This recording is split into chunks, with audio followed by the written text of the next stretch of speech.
श्री राधा कृष्णाय नमो नमः। सर्वप्रथम मैं भगवान श्री राधाकांत केशव मुरारी श्री राधा कृष्ण की वंदना करता हूँ। आप सभी प्रिय श्रोताजनों को भी नमस्कार करता हूँ। अहो, हमारा कितना सौभाग्य है कि हम भारत भूमि में जन्मे हैं, जिसकी धूलि भगवान के चरणों के स्पर्श से विभूषित है। वृंदावन और ब्रज की धूलि तो स्वयं गोलोक की भूमि है, जो स्वयं भगवान श्री कृष्ण ने श्री राधा के प्रकट से पहले पृथ्वी पर 84 कोस को भेज दिया था, जो सर्वदा यमुना जी और गिरिराज गोवर्धन से सुशोभित है। वृंदावन इतना धन्य है, पावन है कि इसकी महिमा का बखान नहीं किया जा सकता और न इसकी तुलना। वह इसलिए क्योंकि स्वयं श्री राधा के पद धूलि से वृंदावन और ब्रज भूमि पावन हो गई है। सारा जीवन भी हम इसकी महिमा का गुणगान सुने तो भी कम पड़ जाए। आज की कथा इस वृंदावन धाम के समान ही अति पावन है, क्योंकि आज हम श्रवण करेंगे भूतल पर भगवान श्री कृष्ण की प्राण वल्लभा श्री राधा के प्रकट की कथा और उनके माता पिता श्री वृषभानु और कलावती के पुण्य का वृत्तांत, जिसके कारण उन्हें श्री राधा पुत्री रूप में प्राप्त हुई। अहो, मैं अति भाग्यशाली हूँ कि इस कथा को आप सभी के साथ साझा करने का यह दुर्लभ अवसर प्राप्त हुआ है। मुझसे भी अधिक भाग्यशाली आप सभी श्रोताजन हैं, जो नित्य भगवान श्री राधा कृष्ण के दिव्य लीलाओं कथाओं का अमृत पान करते हैं और अपने जीवन को सार्थक बनाते हैं। यह कथा मैं श्री गर्ग संहिता के श्री गोलोक खंड से पढ़ने जा रहा हूँ। अनुग्रह है कि कथा का भक्तिपूर्वक और एकाग्रता से श्रवण करें। कथा इस प्रकार से प्रारंभ होती है। गर्ग जी कहते हैं, शौनक, राजा बहुलाश का हृदय भक्ति भाव से परिपूर्ण था। हरि भक्ति में उनकी अविचल निष्ठा थी। उन्होंने इस प्रसंग को सुनकर ज्ञानियों में श्रेष्ठ एवं महाविलक्षण स्वभाव वाले देवर्षि नारद जी को प्रणाम किया और पुनः पूछा। राजा बहुलाश ने कहा, आपने अपने आनंदप्रद नित्य वृद्धिशील निर्मल यश से मेरे कुल को पृथ्वी पर अत्यंत विशद बना दिया, क्योंकि श्री कृष्ण भक्तों के क्षण भर के संग साधारण जन भी सत्पुरुष महात्मा बन जाता है। इस विषय में अधिक कहने से क्या लाभ। देवर्षि, श्री राधा के साथ भूतल पर अवतीर्ण हुए साक्षात परिपूर्णतम भगवान ने ब्रज में कौन कौन सी लीलाएं की, ये मुझे कृपा पूर्वक बताइए। ऋषिवर, इस कथामृत द्वारा आप त्रिताप दुख से मेरी रक्षा कीजिए। नारद जी कहते हैं, राजन, वो कुल धन्य है जिसे परात्पर श्री कृष्ण भक्त राजा निमि ने समस्त सद्गुणों से परिपूर्ण बना दिया है, जिसमें तुम जैसे योग युक्त एवं भव बंधन से मुक्त पुरुष ने जन्म लिया है। तुम्हारे इस कुल के लिए कुछ भी विचित्र नहीं है। अब तुम उन परम पुरुष भगवान श्री कृष्ण की परम मंगलमयी पवित्र लीला का श्रवण करो। वे भगवान केवल कंस का संहार करने के लिए ही नहीं, अपितु भूतल के संत जनों की रक्षा के लिए अवतीर्ण हुए। उन्होंने अपनी तेजोमयी पराशक्ति श्री राधा का वृषभानु की पत्नी कीर्ति रानी के गर्भ में प्रवेश कराया। वे श्री राधा कालिंदीजा कुलवर्ती निकुंज प्रदेश के एक सुंदर मंदिर में अवतीर्ण हुई। उस समय भाद्रपद का महीना था। शुक्ल पक्ष की अष्टमी तिथि एवं सोम का दिन था। मध्याह्न का समय था और आकाश में बादल छाए हुए थे। देवगण नंदनवन के भव्य प्रसून लेकर भवन पर बरसा रहे थे। उस समय श्री राधिका जी के अवतार धारण करने से नदियों का जल स्वच्छ हो गया। संपूर्ण दिशाएं प्रसन्न निर्मल हो उठी। कमलों के सुगंध से व्याप्त शीतल वायु मंद गति से प्रवाहित हो रही थी।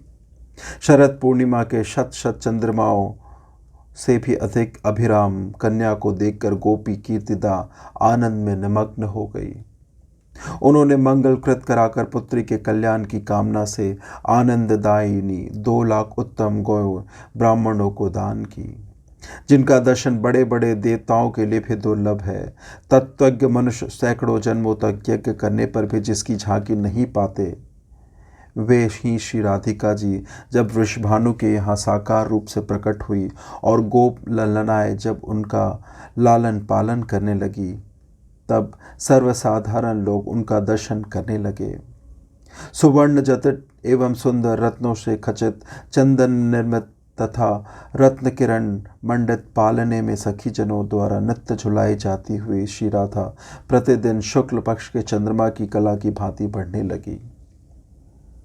श्री राधा क्या है? रास की रसंग स्थली को प्रकाशित करने वाली चंद्रिका, ऋषभानु मंदिर की दीपावली, गोलोक चूड़ामणि श्री कृष्ण के कंठ की हरावली।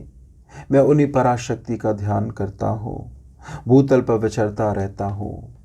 राजा बहुलाश ने पूछा, ऋषभानु जी का सौभाग्य अद्भुत है, अवर्णनीय है, क्योंकि उनके यहाँ श्री राधिका जी स्वयं पुत्री रूप से अवतीर्ण हुई।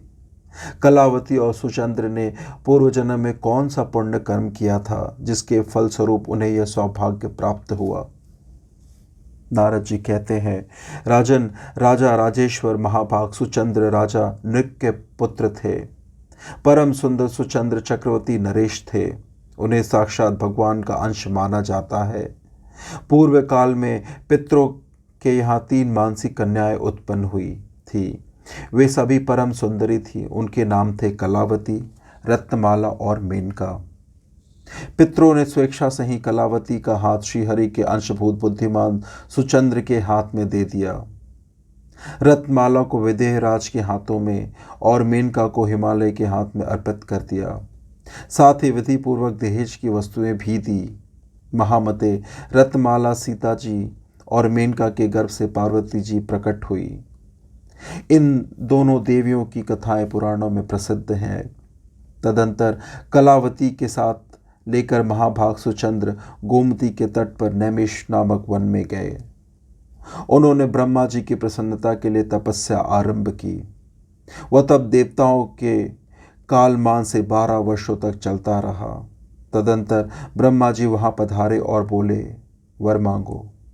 राजा के शरीर पर दीमकें चढ़ गई थी। ब्रह्मावाणी सुनकर वे दिव्य रूप धारण करके बाम्बी से बाहर निकले। उन्होंने सर्वप्रथम ब्रह्मा जी को प्रणाम किया और कहा, मुझे दिव्य परात पर मोक्ष प्राप्त हो। राजा की बात सुनकर साध्वी रानी कलावती का मन दुखी हो गया। अतः उन्होंने ब्रह्मा जी से कहा, पितामह, पति ही नारियों के लिए सर्वोत्कृष्ट देवता माना गया है।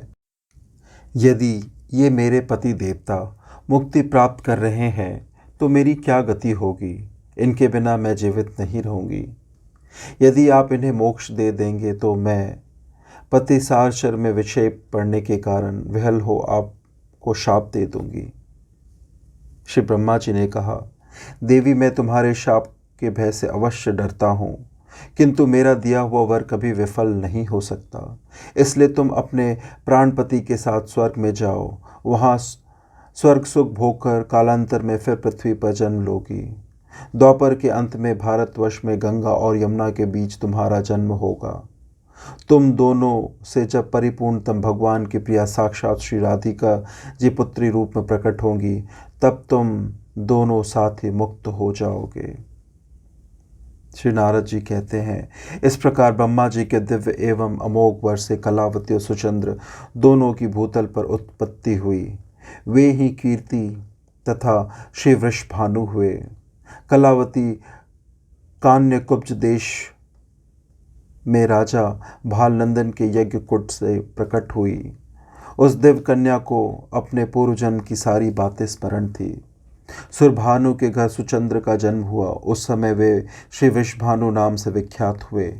उन्हें भी पूर्व जन्म की स्मृति बनी रही। वे गोपों में श्रेष्ठ होने के साथ ही दूसरे कामदेव के समान परम सुंदर थे।